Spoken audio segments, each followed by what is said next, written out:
Welcome to Valve's new shooter MOBA, Deadlock, and the only beginner's guide you will ever need. In this video, we'll cover everything from tower setup and minions to movement techs and even grandma's secret recipe. My name's Adam of Alderock, a prior masters in League of Legends, a prior masters in Overwatch, and an avid enjoyer of a variety of strategy games. First things first, settings. In any sort of competitive shooter, it's very important for you to have access to all of your movement as well as all of your abilities, making sure that you're feeling comfortable using all of your movement and all of your abilities at the same time. Here are some of the keybinds I recommend changing. A quick tip is setting your self-cast to double-click, and then setting one of your items to mouse wheel up. This way, when you buy a healing item, you can use it on the fly. Now that you have a setup that won't break your fingers, let's get started. Pressing the play button and then selecting a game mode will bring you to a screen with all the heroes. Currently, to play in a public bot match or a public match, you have to select a minimum of 3 heroes. All the characters are very different and have a unique set of 4 abilities. Your first, second, and third ability will be your basic abilities, and your fourth ability will be an ultimate ability. These heroes can be loosely categorized into these roles: tanks and bruisers, weapon damage carries, mages, and supports, with the highlighted heroes being characters I recommend if you're coming from a strategy game or a shooter. This is more of a generalization of what I believe their kits are best used for. This is all my personal opinion, and with the early access nature of the game, the meta is constantly shifting and builds are being created every day, so don't be afraid to try something new. On the right hand side, you'll see a way to create a priority listing for your heroes. To keep it simple, make sure the characters that you want to play are highlighted in purple. In the end, you can select as many heroes as you want, or you could even select all of them. Once you're placed in a match, you'll find yourself in a pre-game loading zone, where you could see your team as well as the opposing team. On the top of the screen, you'll see a color-coded setup of hero icons. This indicates the lane you'll be going into, as well as your lane opponents, or who they should be if they don't lane swap. These assignments are randomly chosen, including where the duo lanes end up. By holding tab and hovering over a hero icon, you'll be able to see their abilities, as well as their items. This is also useful mid-game, showing their ability cooldowns and damage after the applied cooldown reduction or damage buffs from items. After each player has loaded in, you'll spawn on the map traveling down a zipline in your respective lanes. Note, you may be tempted to use the zipline speed boost, but it's on a 340-second cooldown, and you may need it later, so definitely save it. This is our first chance to see the map. Each lane consists of a set path where minions travel, and a series of mini-bosses that you'll have to defeat in order to get to the enemy base. We have Guardians, Walkers, and Base Guardians.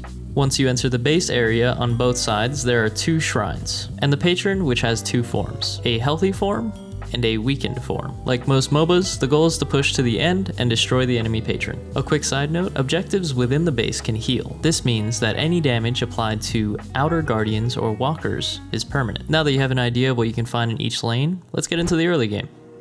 In every lane, you'll find a bridge, 3 obstacles on each side of the bridge, and a veiled area. The veiled area works like a one-way mirror, where you can see out one way, but not in the other way. And a good way to know which side of the veil you're on is the color pattern that can be seen on the veil. If you can see colors, that means that you can see through the other side perfectly fine. But if it's in grayscale, that means that you cannot see what's on the other side, and someone can be waiting. Every 25 seconds, a set of minions will spawn and go down each lane. Each wave consists of 1 healer minion and 3 regular minions. The healer minion is one that you want to keep an eye out for, because in early game, this is your main form of sustain. By taking a quick glance at the flag animation on the healer minion, you'll be able to know when a heal is ready, and getting close enough will allow you to take that heal. And of course, since the enemy has the same healer minion, you want to try and focus it so they don't get any heals. And now we've reached the bread and butter of all MOBAs, last hitting. Dealing the final blow on a minion will grant you souls. All minions will have a health bar above their head, and you can also see the minion's health bar through walls if you're close enough.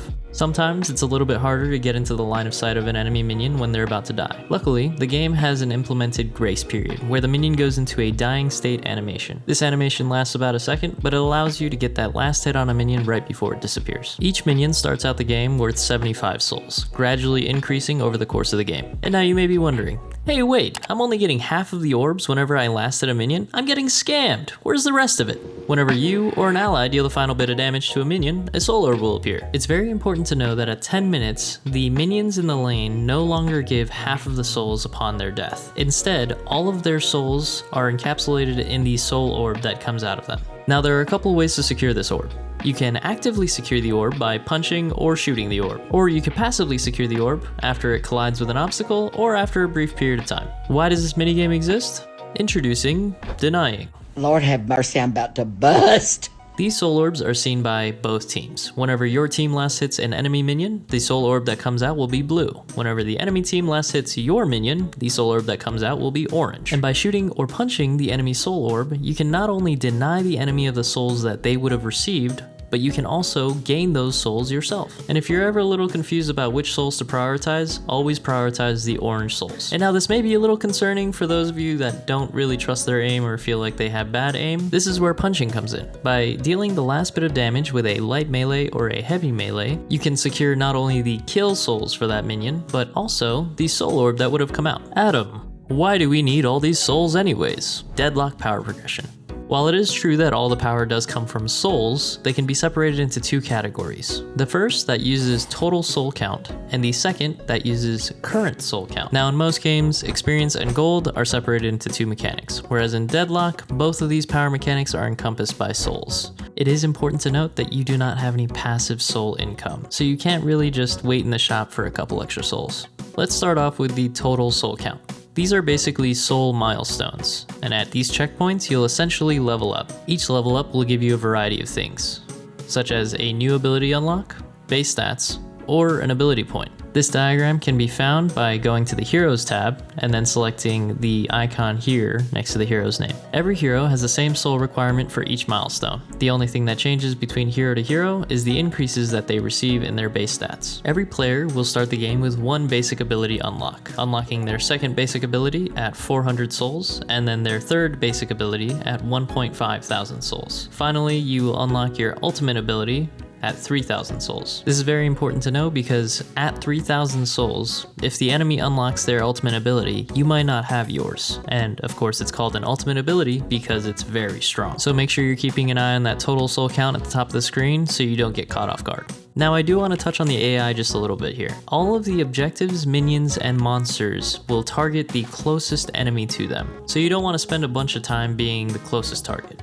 Next, we have our ability points. This can be spent to enhance your current abilities. These enhancements vary in cost of ability points, the first level being 1 point, second being 2 points, and the third being 5 points. It is good to note that sometimes saving your ability points and rushing the level 5 upgrade on one of your abilities is best. However, sometimes spreading your ability points evenly can be the most effective way. I can't really go too much into detail of all of this because it does vary from matchup, character, or even build path diversity. But all in all, these total souls are kept consistent all game and don't go away. But you also have your current souls, which is spent at shops. Here are some of the shop locations on the map. You might notice that there's one usually in each lane. These are tied to the guardians, so that means if the guardian dies, the shop dies with it. Aside from your guardian shops, there are also 2 secret shops near the center of the map. These stay here the entirety of the game. And there's also your base shop. Do keep in mind that the secret shops can also be used by the enemy, so that means if you're trying to go and buy something, the enemy can also be on the way to buy something and they can catch you off guard. In these shops, you can find a bunch of different items, and when I say a bunch, I mean a bunch. But once you learn a little bit about what the items do, it's not super hard to navigate. These items can be separated into 3 categories. Weapon, which generally increases primary damage, Spirit, which generally increases ability damage, and Vitality, which generally increases survivability. Within each category, you'll find items at different price points. And just so that you're aware, each item does come with a small passive. For example, the weapons in the 500 soul category will give you a 6% weapon damage bonus on top of whatever the item already gives you. And for the 6,300 items, it gives you a 18% increase in weapon damage passively. And if you look on the bottom left hand side of your screen, you'll see a bunch of grayed out squares. This is where your items will go once you buy them. You originally start off with 12 slots, 4 for each category. This means that you may not be able to buy more than 4 items from the same category. I know that finding the right items to buy can be a little confusing, but luckily we have the Browse Builds button on the top right of the screen. This way you can go over to the public tab and then find builds that were created by other players. This does come with a warning, sometimes the most upvoted build isn't always the best. Okay, so you got your items and your build. We're finally ready to actually play the game. The mid-game segue. Mid-game usually occurs around 9 minutes into the game, and as you enter the mid-game, you may find yourself leaving lane more. But Adam, how can I get souls to get stronger if I'm not in lane? Another excellent question. We have the jungle. Between each of the lanes, there are neutral camps that will appear. By killing these camps, you can claim souls outside of the lane minions. Here are some of the spawn timers and respawn timers of the camps. You first have your tier 1 camps that start the game worth around 45 souls. your tier 2 monsters that start the game right around 95 souls, and your tier 3 monsters that start the game right around 270 souls. And as the tiers increase, the amount of damage that they deal and the amount of health that they have also increases. The center slot machine camps do have a similar difficulty to a tier 2 camp. And just like the minions, the amount of souls that these camps give increases over the course of the game. Due to the fact that these are neutral camps, these are considered unsecured souls, and you can see this number on the bottom left hand side of the screen. This means that if you die with unsecured souls, these souls will drop on the ground to be claimed by anyone who stands on them for a few seconds, friend or foe. Oh god. There are 3 on yellow, and I just dropped 622 souls. There are a couple ways to secure these souls. One way is to passively secure them over time, and another way to secure them is to spend it. Do keep in mind that these souls are bottom heavy. Imagine you have a bag of gold. Your unsecured gold will all be resting at the bottom, and your secured gold will all be resting on the top. So whenever you spend this gold, you'll be taking from the top, and in order to quote-unquote secure this gold, you'll have to spend all of your gold. So that means whenever you go over to the shopkeep, toss the entire bag of gold straight into his hands, and then go fight with your newly acquired equipment without having to worry about dropping a bunch of gold. I mean, souls. A good way to ensure that you don't drop a lot of souls is to only farm enough camps until you can buy your next item. That way you can fight with your team after farming without having to worry about dying and handing over a Fortune 500 company. Outside of the neutral camps, there are a couple of symbols that we need to cover. First, there are teleporters, which open up at 10 minutes. These allow for fast travel between different points in the map after 5 seconds of standing in the teleporter.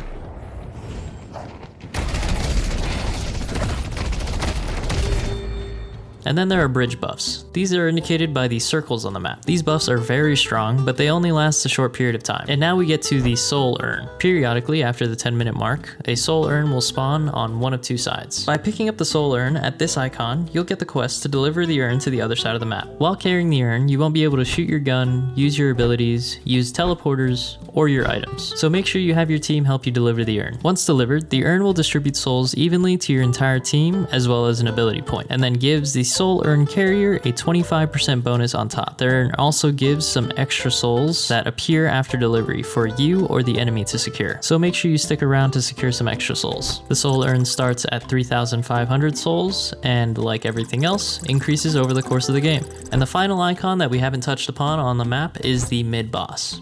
This is considered a team objective for your team to secure or the enemy team to secure. There's a couple of points where you might want to take this objective, but the safest point in time when you can take this objective is when your lanes are pushed, the enemy team doesn't have a lot of heroes alive, and also your team is nearby. After you get your team together and destroy the mid-boss, a rejuvenation bead will appear. Unlike other creatures in Deadlock where the final damage number matters, all of the power from the mid-boss is held in the rejuvenation bead that appears after destruction. Shortly after the mid-boss's death, the rejuvenation bead will slowly descend into the arena, and this can be claimed with a heavy melee punch. This also means that even if a single enemy is alive and is able to heavy melee the rejuvenation bead before your team, they can secure it for their team. So it may be worth it to have one of your teammates stand in the middle of the arena and use their parry button as the rejuvenation bead comes down. For the team that ends up securing the rejuvenation bead, they will receive extra fire rate, 1-time faster revive, a minor movement speed buff, and 50% bonus health on top of their minions, globally. You'll be able to see the 1-time faster revive underneath the hero icons at the top of the screen. And if a player was dead while the rejuvenation bead was captured, their faster revive will apply to their current death timer. Alright, and now we enter the tips and tricks and movement text speed round.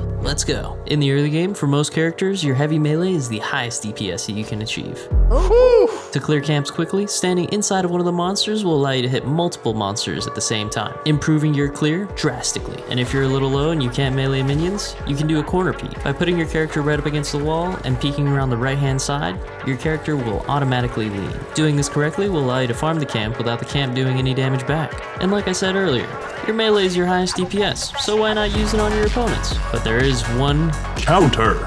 If your opponent performs a well-timed parry, you can find yourself in a dire situation. During this time, you'll be stunned. The enemy can shoot, use abilities, and also do increased melee damage back to you. And a quick little side note, you can perform 2 heavy melees within the time frame of the stun if you're close enough. And yes, both light and heavy melees can be parried, but light melees are more of a prediction thing. You can show off your pro art if you hold tab and hold left click around the map. Are the enemies really close and you want to make a quick escape?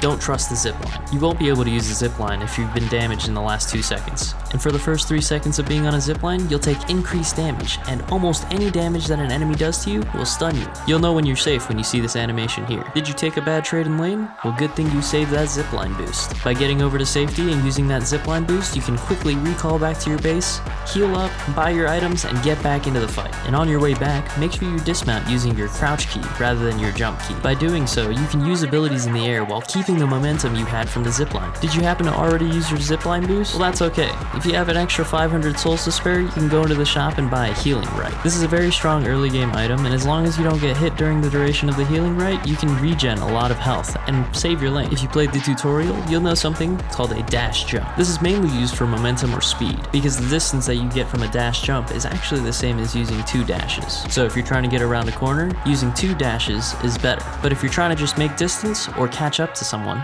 using a dash jump is more advantageous. When performing a dash jump, you also have the opportunity to use another dash and another jump afterwards, assuming you have the stamina. And to top it all off, you can use all the momentum you gain from using your stamina to go into a slide. You should almost always use a slide whenever possible. When you're using that slide animation, you might notice an infinity symbol where your ammo should be, and this does exactly what you think it does. As long as you're moving above 10 meters per second or going down any slopes, you'll be able to perform a slide, giving you infinite ammo.